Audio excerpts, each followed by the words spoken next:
दोस्तों, क्या आप जानते हैं कि आज से करोड़ों साल पहले अगर हमारी पृथ्वी से डायनासोर का अंत नहीं होता, आज से करोड़ों साल पहले हमारी पृथ्वी पर अगर सब कुछ तहस नहस नहीं होता, तो हम इस काबिल कभी नहीं बन पाते कि हमारी सड़कों पर पेट्रोल और डीजल से चलने वाली गाड़ियां दौड़ा सके। हम इस काबिल कभी नहीं बन पाते कि हमारे आसमान में पेट्रोल से उड़ने वाले हवाई जहाज उड़ सके। हमारे पास ना ही प्लास्टिक होता, ना ही मोमबत्ती। यहाँ तक कि ठंड के दिनों में हम जिस वैसलीन को अपने शरीर पर लगाते हैं, वो भी हमें कभी नहीं मिल पाता। चाहे पेट्रोल हो, डीजल हो, केरोसिन हो, मोमबत्ती, प्लास्टिक या फिर वैसलीन, यहाँ तक कि सड़कों को बनाने वाला अलकतरा भी। ये सभी चीजें आज हमारे पास सिर्फ और सिर्फ इसीलिए हैं क्योंकि आज से करोड़ों साल पहले डायनासोर का अंत हुआ था।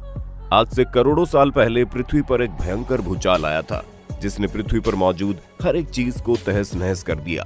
दोस्तों, हमारे वैज्ञानिकों के अनुसार हम इंसानों से पहले इस पृथ्वी पर बहुत सारी सभ्यताओं ने कब्जा किया था और एक वक्त आया जब उनकी तादाद इतनी ज्यादा हो गई थी कि वो पृथ्वी को नुकसान पहुंचाने लगे थे। बिल्कुल वैसे ही जैसे आज के वक्त हम इंसान पृथ्वी को नर्क बनाते जा रहे हैं। बात जब हद से ज्यादा बिगड़ गई तो पृथ्वी ने इस सभ्यता को ही खत्म कर दिया। पृथ्वी पर पिछले करोड़ों वर्षों में हुई उथल पुथल, न जाने कितने भूचाल, सुनामी और उल्कापिंडों ने पृथ्वी पर प्रलय ला दिया। पृथ्वी पर होने वाला ये भूचाल हर बार पृथ्वी को नया बना देता था और सभी पुराने जीवों का अंत कर देता था। लेकिन हजारों लाखों साल पहले हर प्रलय की वजह से पृथ्वी पर मौजूद सभी जीव जंतु और पेड़ पौधे पृथ्वी के अंदर दब गए, जिनमें से हमारे पृथ्वी के इतिहास का सबसे बड़ा जानवर डायनासोर भी था। ये सभी जीव जंतु और पेड़ पौधे पृथ्वी के भयंकर दबाव और गर्मी की वजह से समय के साथ बदलने लगे। लाखों करोड़ों साल की प्रक्रिया के बाद वे सभी जीव जंतु के जीवाश्म पेट्रोलियम में बदलने लगे और आज से लगभग 150 साल पहले मनुष्यों ने जमीन के अंदर पेट्रोलियम के ऐसे भंडारों का खोज किया और अपने फायदे के लिए, अपने उज्जवल भविष्य के लिए और अपने आप को विकसित करने के लिए हम इंसानों ने उस काले और गाढ़े लिक्विड को निकालना शुरू कर दिया। इस वक्त आपके बाइक और कार में मौजूद पेट्रोल, किचन में इस्तेमाल होने वाली एलपीजी गैस या फिर आपके चारों तरफ मौजूद प्लास्टिक का हर टुकड़ा उन्हीं डायनासोर जैसे जीव जंतु और पेड़ पौधों से बना है। दोस्तों, आपको जानकर हैरानी होगी कि करोड़ों साल की प्रक्रिया से बने हुए पेट्रोलियम या फिर कहें तो कच्चा तेल को ढूंढना कोई आसान काम नहीं होता। ये हमारी धरती और समुद्र की तलहटी में 1000 फीट या उससे भी अधिक नीचे पाया जाता है। यही वजह है कि पेट्रोल की कीमत दिनों दिन बढ़ती चली जा रही है, क्योंकि इसे जमीन के भीतर से निकालने और इससे हमारी गाड़ी तक पहुंचाने का प्रोसेस बहुत महंगा होता है। दोस्तों, सबसे पहले वैज्ञानिक इस बात का अंदाजा लगाते हैं कि शायद इस क्षेत्र में पेट्रोल हो सकता है और वे इस बात का ध्यान रखते हैं कि क्षेत्र में इंसानों की आबादी बिल्कुल भी नहीं होनी चाहिए। इसके बाद उस जगह पर लगभग 200 फीट गहरा गड्ढा करके उसमें भयंकर विस्फोट किया जाता है। ये विस्फोट इतना खतरनाक होता है कि अगर कोई इंसान वहां पर मौजूद हो तो शायद उस इंसान का नामो निशान ही मिट जाए। उस खतरनाक विस्फोट से उठी तरंगों को सुपर कंप्यूटर से एनालिसिस करके ये पता लगाया जाता है कि जमीन के कितने फीट अंदर तक प्राकृतिक गैस, पेट्रोलियम या फिर कच्चा तेल मौजूद है। पॉजिटिव रिजल्ट आने पर वहां कच्चा तेल निकालने के लिए कुएं खोदे जाते हैं। वहीं बात अगर समुद्र की तलहटी के नीचे कच्चा तेल ढूंढने की हो तो वहां का तरीका थोड़ा सा अलग होता है। सबसे पहले वहां पर कुछ तरंगे छोड़ी जाती है जो खनिज पदार्थों से टकराकर वापस आती हैं। तरंगों के वापस आने के बाद कंप्यूटर से एनालिसिस किया जाता है।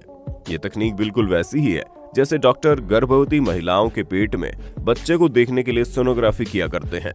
और अंत में जब वैज्ञानिक कच्चा तेल तक पहुंच जाते हैं तो वहां से कच्चे तेल को निकालना शुरू कर देते हैं। लेकिन उस वक्त उस कच्चे तेल में पेट्रोल, डीजल, केरोसिन, चारकोल, मोम जैसी तमाम चीजें घुली हुई अवस्था में होती है। उस वक्त वो पेट्रोलियम ऐसा होता है कि उसका इस्तेमाल किसी भी चीज के लिए नहीं किया जा सकता। इसीलिए पेट्रोलियम को जमीन के भीतर से निकालने के बाद उस कच्चे तेल को साफ करने के लिए कारखानों में लाया जाता है। इन कारखानों को पेट्रोल रिफाइनरीज कहते हैं, जहां कच्चे तेल को बड़े बड़े बेलनाकार बर्तनों में डालकर गर्म करते हैं। पेट्रोलियम को धीरे धीरे तापमान बढ़ाकर गर्म किया जाता है और जैसे जैसे तापमान बढ़ता है वैसे वैसे उस कच्चे तेल से अलग अलग तरह की चीजें अलग होती चली जाती हैं। दोस्तों, कच्चे तेल को जब गर्म करते हैं तो सबसे पहले ब्यूटेन और प्रोपेन नाम की बेहद ज्वलनशील गैस निकलती है। इन्हीं गैसों का इस्तेमाल एलपीजी के रूप में आपके घरों में किया जाता है, जिसका मतलब होता है लिक्विड पेट्रोलियम गैस। ब्यूटेन और प्रोपेन को अलग करने के बाद कच्चे तेल से पेट्रोल, केरोसिन और डीजल को निकाला जाता है, जिसमें सबसे शुद्ध फॉर्म पेट्रोल होता है, जिसका यूज आप अपनी गाड़ियों में करते हैं।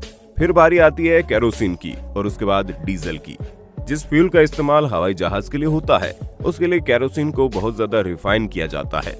आपको जानकर हैरानी होगी कि हवाई जहाज में इस्तेमाल होने वाला पेट्रोल ये इतना अधिक ज्वलनशील होता है कि अगर आप एक कमरे में उस फ्यूल को रखकर दूसरे कमरे में माचिस जलाएं तो उसमें आग लग जाएगी। पेट्रोल, केरोसिन और डीजल निकालने के बाद जो बचता है, उस गाढ़े लिक्विड को रिफाइन करके तरल नैफ्ता बनाया जाता है। नैफ्ता का इस्तेमाल पॉकेट लाइटर्स में किया जाता है। इसमें इतनी जल्दी आग पकड़ता है कि ये आप तो जानते ही हैं। इसके बाद कच्चे तेल का खेल खत्म नहीं होता। इन सब के बाद बचे हुए अवशेष से इंजन ऑयल या मोटर ऑयल मिलता है, जिसे हम आम भाषा में मोबिल भी कहते हैं।